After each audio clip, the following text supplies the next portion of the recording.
Did you have any mentors when you began your career in developing exhibitions that helped focus your vision? So at American History, my colleague Stacy Klug, who's now chair of the division of cultural history, I think it's called. I'm not sure anymore. These titles change.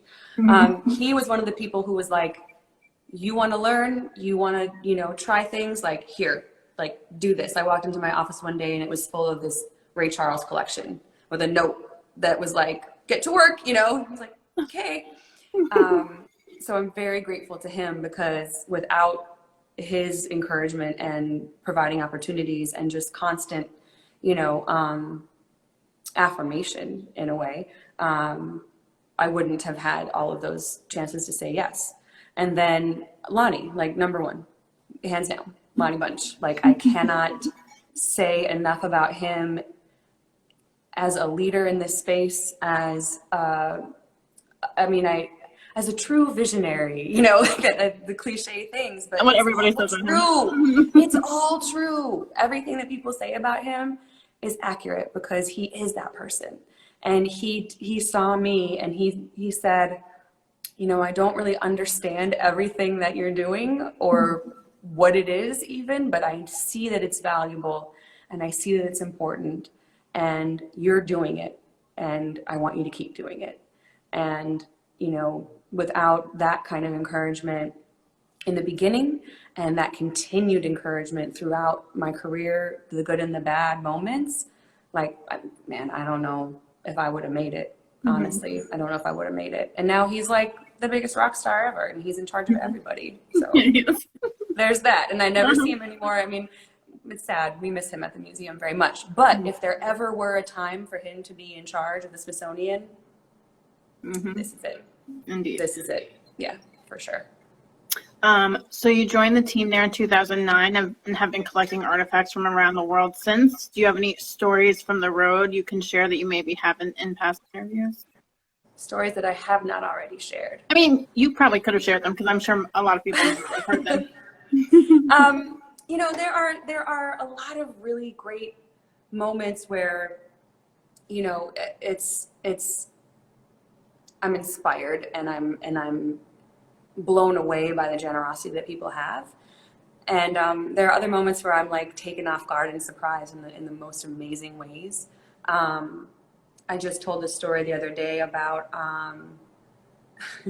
about visiting with Chuck D in Atlanta, and at the end of the day, I sent a bunch of stuff to DC, and then he called me and he was like, I've got one more thing for you. My brother's going to drop it off at the airport. And I was like, okay. It's like 11 o'clock. I'm at the Westin by the Atlanta airport.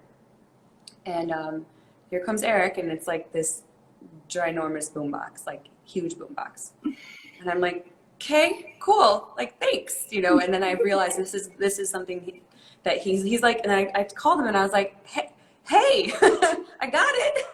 He's like, yeah, I got that in like 83 or something in New York. We took it on the road for years, and then it stopped working, and then it was in the garage, and then we brought it back out and used it as a stage prop. But it's seen some things, it's been everywhere, etc. And I was like, great, this is awesome. I'm super appreciative of it. And then I was like, how am I going to get this back? Because I had a flight to Houston the next day, because I was, this is what we did. I was going to Houston to meet with Lauren Anderson, the ballerina at the Houston Ballet. And so I couldn't get to the 24-hour FedEx in Atlanta, because there was a hip hop award show taking place and the streets were blocked off. Okay. And so I had to take it on the plane in the morning, because the FedEx would close on Sundays. I don't know, whatever. And so I had like an 8 a.m. flight. And so I had to check my little tiny carry-on bag that I would normally just roll on the plane. I had to check that and then take the boombox as my carry-on. And so I'm like, best museum practices, I can't carry it by the handle, like hold it and support it at, whatever. So I'm like holding this thing, and I'm, returning the rental car, and I'm like maneuvering around the airport with this, and everyone's like, what is this white girl doing with this boombox? And then I get to the security place, and I asked the person in the front of the line who looked like the manager or something, and I was like, I need to get this on the plane. Do you think I'll be able to go through the thing, conveyor scanner deal, whatever? And he's like, most likely, I'm sure it'll be fine. And I was like, okay, I'm going to remember that I asked you when I get there. So sure enough, and people are like legit taking pictures of like what is happening. Cause this thing is huge. And so I put it on the thing, and I'm like, and It's I just walk a through robot. this thing, and then it's one of those, it's like, there are 2 security people, and then suddenly there are 3, and then there are 4, and then there are 5, and they're all standing around like, well, I don't know. And they're like doing this and like, And I'm just like answering all their questions. No batteries are in it. It doesn't work anymore. I can't take it apart. And meanwhile, my flight is boarding. Oh boy. So they finally, let me through. I had to show like my business card, and like, I'm not, just please let me do this. And so then I had to run through the Atlanta airport, clutching this boombox like a small child. And I get to board the plane, and the captain, pilot, whatever they're called, is like waiting at the door for like the last person to board. Wow. Me. And I kid you not, he looks at me and he sees the boombox and he goes, "Where's that going? The Smithsonian?" No shit. And I was like, "Sir, I can't right now." Because I was out of breath and I was sweaty, and I was just like, And but that kind of thing, where it's like, by any means necessary, get this stuff to DC. And the boombox been on display ever since we opened. Like, it's been up there since day one. I carried the track sheet for Ladies First on my lap on an Amtrak train from New Jersey after taking it off of the bathroom wall in Mark James's house, Mark the 45 King, thanks to a connection from Moni Love. I was covered in white fur. If you know me, I wear I wear black often. And that is because it's so much easier when you travel. It's not like a statement or I'm trying to be artsy. It's like, if you travel that much and all of your clothes are the same color, you don't have to worry about it. So I picked up Max, the fur coat that Max Julian wore as Goldie in the Mac, and had to pack and ship it myself because he wouldn't let anybody else in his house. And I was covered in white fur, head to toe, covered. And again, everyone's looking at me like, what are you doing? I had to pack up all of En Vogue's dresses from the Hold On video, the Given Is Something He Can Feel, and the silver dresses from My Lovin'. Again, I had to find a 24-hour FedEx in the Los Angeles area because that's when I got the stuff and that's when it had to go. Because there were some things that we never endanger anything. Of course, we never endanger any objects. So if it's safer for me to physically carry something, then I will. But if I can get it, safely to DC, like same day or something like that, we'll do that as well. But there are just so many of those stories where it's like, it's just now or never. You just do it. You just make it work. And you develop brand new methodologies and best practices in the process, if you have to. And then other things where it's like a crazy, wonderful, beautiful relationship that, you start and 3 years later you're collecting. There are a couple of people like that where it's like, it took a lot of getting to know each other and again, building that mutual trust and respect. And just also, knowing people in real life. Like, this is none of these moments are just like business transactions. Right. For me. I don't view it that way at all. This is a moment where someone's handing over their legacy, and that's a huge responsibility. And it deserves, all of the respect and care. So, whether it's a 4-year, conversation that leads to one of the most amazing things you could ever ask for, like the Dilla stuff, and one of the most groundbreaking collection announcements the Smithsonian's ever seen. Those kinds of things take time.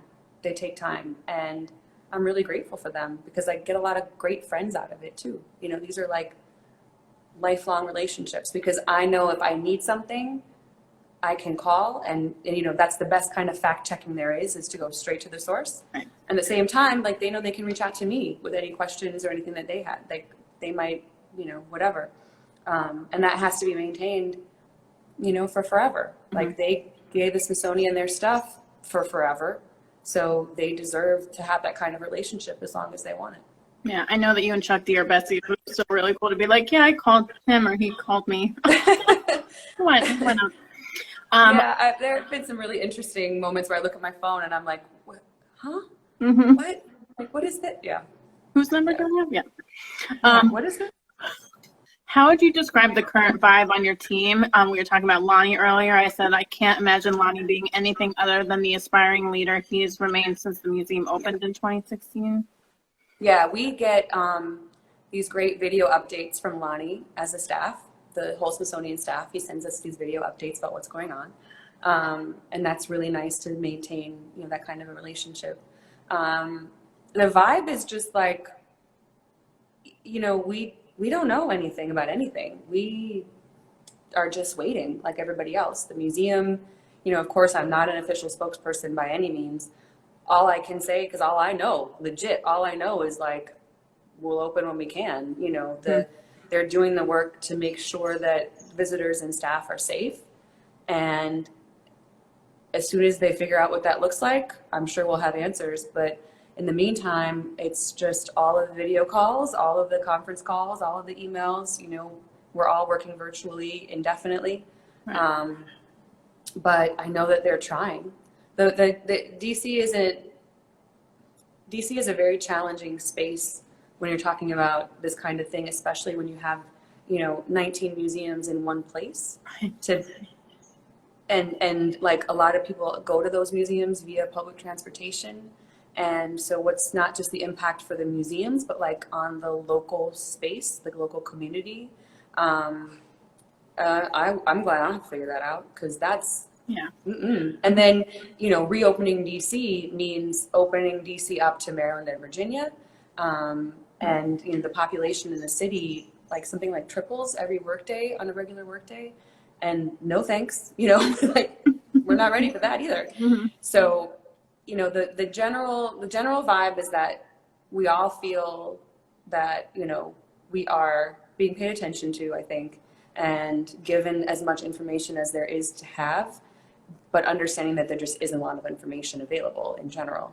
But we're still doing the work. It's a great time to just catch up on old things and catch up on, you know, all of the stuff we said that we would get to after opening and never did. We're getting to that now.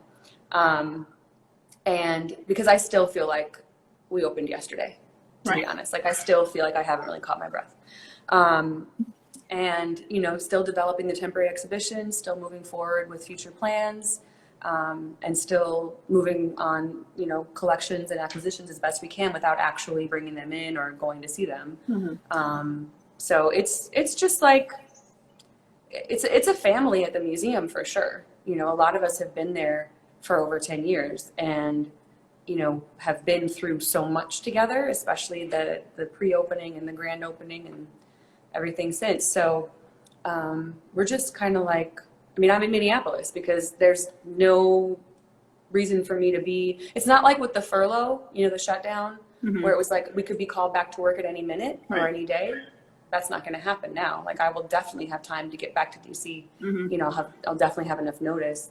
But in the meantime, like, I haven't been there since March 15th, something like that. We kind of got like the notice, like, if you need your stuff, come get it, because you probably won't be able to get back into the building anytime soon. Right. And so it was like we all got fired. We're like walking out with our boxes and our plants and like, like, see you later, you know, and here we are. But in the meantime, I mean, again, not an official spokesperson for the museum. Right. But we have so many great virtual resources. The Learning Lab, we just launched the portal on race. We just revamped a bunch of our collection pages and things. And so, you know, that kind of stuff that we can do, we are trying to add to the content virtually as much as we can for now. Yeah. How do you think the current pandemic will affect the museum's ability to draw visitors around the world? I'm not concerned about the interest getting any Right. smaller, especially now. I think a lot of folks are realizing that they need an education in this area. Mm-hmm. So for us, I think it's going to be, how do we continue to manage the high demand for the museum? And just like every other museum, how do you do that? But it's that same conversation that's happening right now. Like, is it just the Black Museum's responsibility to educate the public on race? Because it's not just that, but we are the best armed thus far to do that work. You know, it's already there, it's already present. So it's a matter of sharing it outside of the museum walls. So I think we're going to just have to be more creative moving forward with all of our programming and all of these different platforms that we have. But I'm not worried about visitorship declining out of interest or lack of interest, I should say. I think it's just going to be more of like, how do we socially distance people in a museum that was literally designed to bring people together, right, and created with a vision to start conversations between strangers and to find, you know, some sense of community in that space. Social distancing and all of these things just go directly against everything the museum was built to do. So, you know, and the same thing for like our interactives and touch screens and stuff like that. Like, all of that has to be reassessed, and not just us, every museum in the world. right. So we'll see, but I'm pretty confident it'll get figured out, just little by little. Cautiously optimistic. Yeah, absolutely. I cannot wait. Like, you posted that picture of me on the ladder, and I was like, I miss installation. I love days. that photo. I miss work. Like, I saw a picture of, I always point it out because it's this beautiful picture of an Emancipation Day parade in Richmond, Virginia. And it was being circulated on June 10th. And I saw it and I started crying because I was like, I used to see that picture and share it with, you know, whoever I was with, or even if I was just walking around the museum myself. Like, I would see it every couple of days at least. And it just made me so nostalgic for that space. And it made me miss the museum so much. I hadn't really felt it like that until that I saw that picture, and I was like, wow. And I realized how beyond, it's not even like being lucky or being blessed to know the museum well enough to know that exactly where that picture is and be able to see it all the time. I miss sharing it. I miss sharing that space with people. Yeah, following you, I can tell how much you love it. Like, the amount of photos that you post of the museum and whatnot. Yeah. Yeah. I mean, I don't have any kids, you know, so I got to post pictures of something. Yeah, why not? What do you think this will do to your very active travel schedule? Oh, it's going to get real busy whenever we're allowed to travel again. I will get back to it. We will get back to it for sure. It's going to be very different. I don't know. Like, is it going to be a situation where it's not these, like, you know, home Atlanta, home Chicago, home LA, home Detroit, you know, whatever. It's going to be like, okay, now is your travel time, and you go to these places, and then you come home and you quarantine. Like, or does it like, nope, you got to go to all these places individually and quarantine after each one? Like, I don't know. And that's what's not worrisome, but like something I'm starting to think about, because I usually try to, you know, combine trips as much as possible. Right. And I usually build collecting trips around things that might be already happening, conferences and whatnot. So like, if I'm going to Detroit for a conference, I'll plan some collections, some collecting visits, you know, around that same time, and just try to like maximize, you know, how many flights I'm taking. But I don't know, you know, there are no conferences either. Right. Those aren't happening anytime soon. So I'm not sure what that's going to look like, but I'm really optimistic that, or I know that as soon as we're allowed to be back on the road, I will be back on the road. It'll force you to pause a little bit. That might be good. Yeah, well, I've definitely had to learn how to be still during this time of quarantine, which is a good lesson. I think a lot of people who are used to just like moving, the idea that you're forced to just be, is a real lesson. It's easier here with like my sisters being I'm living with one sister now and her 3 kids, and my other sister lives 5 minutes away with her 2 kids. And so, the days aren't just this Groundhog Day anymore. Like I was really feeling like it was just like, what am I doing? That's how I feel, yeah. I'm literally, I could wear the same thing every day and nobody would know. And I might have done that. Like, who knows? Not just. But now it's like, oh, kids need different things and different stuff is happening. And I feel like a person again, which is nice. And I know that like I will start to become more and more whole as, other things are being reintroduced back into life, while completely understanding and recognizing that nothing is going to be the same again in so many ways. In so many ways, nothing's going to be the same. This talk of like when things get back to normal is just, it's just dumb, because it's not going to be what it was. No. That version of normal, number one, is not the best. Let's be clear. Like that's not the normal we've been living in is not good for so many people. Right. And we have to create a better version of what real life is for us. Agreed. So on that note, would you mind sharing your thoughts on the protests taking place around the world as a result of Eric Garner's death and countless other manifestations of racial inequality? Well, it's interesting being in Minneapolis right now. I was thinking about coming out about a week before George Floyd was killed, and then postponed it until about a week after. My sisters live about 12 minutes away from the police station and that whole area that was damaged during the protests. And it's interesting to have come from DC and what was happening there and what always happens in DC, and rightfully so, to a city like Minneapolis that's really not sure how they fit into this national conversation. Minneapolis is both super progressive and super segregated. Like the ward where this all happened, I believe, has 2 trans people on their council, elected officials. For example, I've never heard of that in any other city. I was super amazed and super happy to hear that and to see those and hear their voices. But at the same time, the city is super segregated and always has been, because it's one of those situations where it's not the systemic racism is not blatantly in your face all the time, because it's not like the South. You don't see moments of history left behind that people just walk by every day and don't think about it. It's just not, you don't have these reminders. And so it's really easy for people to either never learn about it or ignore it.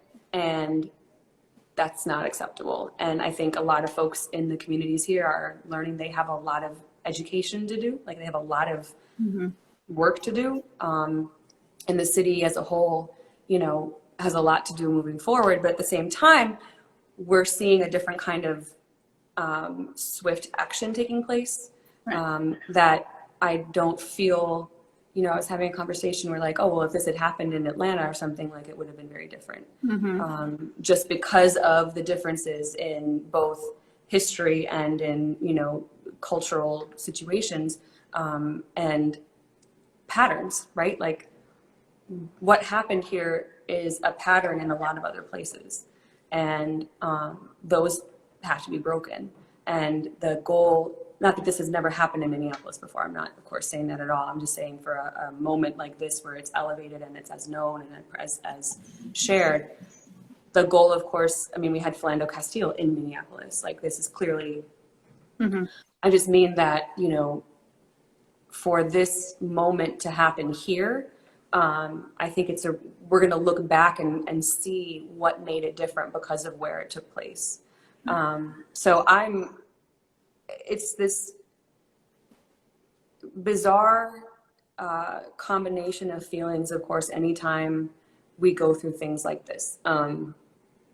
You want to, especially in the pandemic, like you want to do everything possible. You want to be out, you want to be involved, but you also want to remain safe and healthy, and you don't want to endanger people you might be living with. It's just like all of these different things coming together. And then again, I think a lot of folks are realizing that they don't know anything about this, and I've had conversations with people to try, you know, to like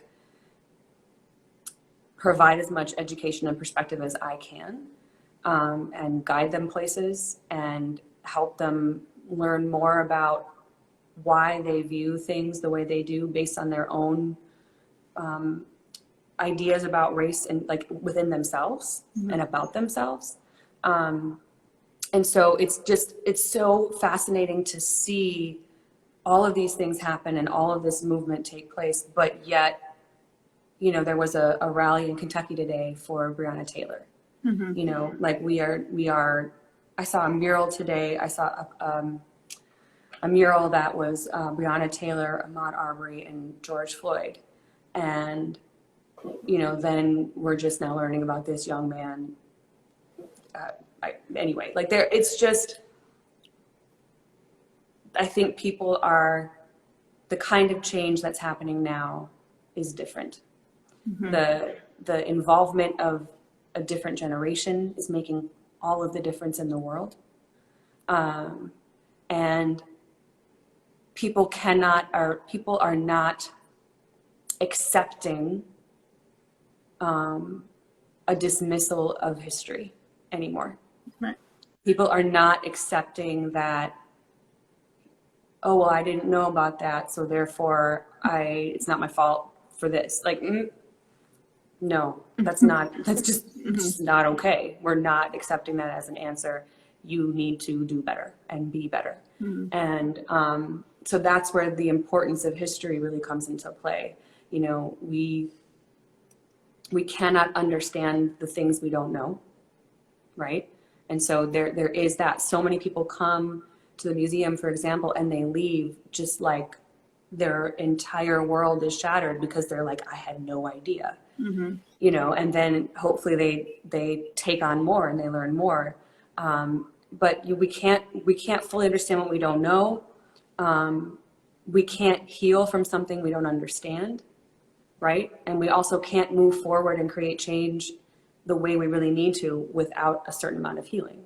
Right. And that's not to say that everyone's going to heal and that everything's going to be kumbaya. Like that's not at all it. It's just there are these kind of moments that are dependent upon that level of understanding, and we don't get that level of understanding if we ignore the past and if we ignore all of the stories and things that are literally running parallel with current events. And Lonnie speaks about this in a couple of articles recently in the New York Times and Newsweek and others, where he's just like, history shows us that there is a path. There is a blueprint. It's not the blueprint and it's not the path ever. It's up to us to create that new version of it. But we can learn from history that it is possible and that it exists.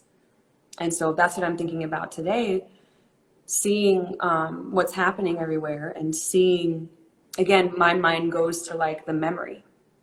I had my nephews and my niece with me at the George Floyd Memorial a week and a half ago.